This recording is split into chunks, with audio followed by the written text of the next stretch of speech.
Et il dit dans sa parole, personne ne va au Père sans passer par moi. Amen. Quiconque passera par moi ne périra point. Quiconque confessera mon nom sera sauvé. Frères et sœurs, nous avons tourné le dos à notre Créateur. Nous avons abandonné notre Dieu. Nos ancêtres dans le temps avaient de la crainte pour Dieu. Le temps passe, on a fini par remplacer Dieu par rien. Tellement nous sommes devenus orgueilleux, on a remplacé Dieu par rien. On enseigne même à l'école à nos enfants que l'homme vient du singe. Remplacé par la création de Dieu, par l'évolutionnisme. Frères et sœurs, faites des recherches. Celui qui a sorti cette théorie a donné sa vie à Jésus-Christ avant de mourir. Amen. Faites des recherches, frères et sœurs. Votre vie en dépend. Amen. Jésus est mort à la croix pour vous. Pourquoi dirons-nous que Jésus est mort à la croix pour nous? Dieu est un Dieu bon, mais Dieu est juste. Dieu est très justice. Dieu a dit à sa première créature qui était l'homme, il a dit, si tu manges du fruit, tu mourras certainement. Tu mourras si tu manges du fruit. On connaît tous l'histoire de Ève et Adam. Il a dit, si tu manges du fruit, tu mourras certainement. Et si nous existons aujourd'hui, ça veut dire que Adam n'est pas mort tout de suite. Alors, Dieu qui est saint, et quand il dit quelque chose, il ne revient pas là-dessus. Il a écrit que Dieu ne se répandit pas. Il n'est pas un homme pour mentir. Mais il a dit à Adam, tu mourras si tu manges du fruit. Et pourquoi nous sommes encore en vie? Parce que quelqu'un est descendu du ciel, a déposé sa couronne d'or par terre et a donné sa vie à la place d'Adam. A donné sa vie pour toi et pour moi. À cause d'une parole que Dieu a prononcée. Tu mourras si tu manges du fruit. Frères et sœurs, votre vie en dépend. Il est écrit que Dieu a tant aimé le monde qu'il a donné son Fils afin que quiconque croit en lui ne périsse point. Frères et sœurs, votre vie en dépend. Aucune poussière ne rentrera dans le royaume des cieux. Aucun péché. Parce que Dieu, il est saint. Il est 3 fois saint. Et pour que nous soyons purifiés, il faut que nous croyions au sacrifice de l'agneau. Pourquoi Jésus est appelé l'agneau de Dieu? En Israël, pour expier le péché ou pour couvrir le péché, les Israéliens sacrifiaient des agneaux, ils sacrifiaient des bœufs. Mais Dieu n'a pas pris plaisir au sacrifice des hommes.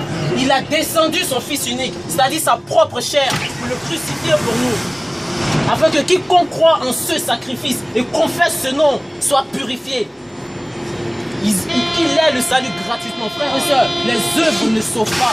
Si les œuvres sauvaient, les riches qui ont des fondations partout en Afrique, mais qui n'ont pas de croyance seront sauvés, ils partiront au paradis. Si les œuvres sauvaient, frères et sœurs, Jésus serait mort pour rien. Les œuvres ne sauvent pas. Dieu a descendu son agneau gratuitement. Le salut est offert gratuitement. Dieu a dit, il y a la mort, je vous donne la vie. Choisissez la vie. Et la vie, qui dans la création, qui a marché sous le soleil et a dit, je suis la vie. Alléluia. Bouddha a dit, je suis à la recherche de la vérité. Mohamed sallallahu alayhi wa sallam a dit, je suis le prophète de la vérité. Mais Jésus dit, je suis la vérité. Amen. Je suis la vie. Amen.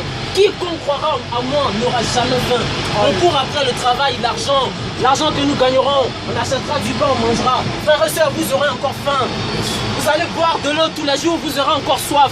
Mais Jésus dit, le pain est descendu du ciel. Dieu a descendu le pain du ciel. Quiconque mangera de ce pain n'aura jamais faim. Amen. Et un de ses apôtres lui a dit, mais Seigneur, montre-nous le pain pour que nous le mangeons. Jésus a dit, je suis le pain. Je suis le pain que Dieu a descendu du ciel. Je suis l'eau de vie. Buvez de mon eau et vous n'aurez jamais soif. Frères et sœurs, votre vie en dépend. Quand vous mourrez, vous allez aller où, frères et sœurs? On sait inconsciemment qu'il y a la vie après la mort. Nous croyons plutôt à la réincarnation à cause des films d'Hollywood, frères et sœurs. C'est le jugement après la mort. La mort n'est pas la fin. La mort, c'est le début de toute chose. La mort, c'est le commencement. Alors le choix, c'est ici, frères et sœurs. C'est maintenant. Arrêtons de courir après la vanité. On va dans les salles de musculation, on se muscle tous les jours. Les femmes se maquillent, chirurgie esthétique, tout ça. Mes sœurs, frères, vous allez mourir un jour. Tout ça n'est que vanité. Tu mourras un jour. Alléluia. La vérité, c'est où irai-je quand je serai mort? Frères et sœurs, on sait qu'il y a une vie après la mort. Nous le savons. Même les athées, ils le savent. Il y a une vie après la mort, frères et sœurs. Où irai-je? Dieu a dit, aucun pécheur ne rentrera dans mon royaume. Si tu ne confesses pas le nom de Dieu pendant ta vie, arrivé devant son trône, il te demandera, est-ce que tu m'as suivi?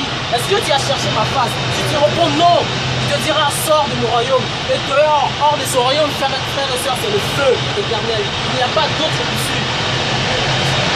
Dieu dit, voici la vie. né la vie.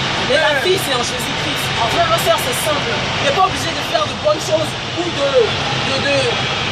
changer de vie tout de suite. C'est simple, frères et sœurs. Rentre dans ta chambre, prends 5 minutes de ta vie, mets-toi à genoux, dis, Seigneur, si tu existes vraiment, révèle-toi à moi. Alléluia. Si jamais Jésus tu existes, révèle-toi à moi. Frères et sœurs, je vous le dis aujourd'hui, Jésus va se révéler. Amen, amen.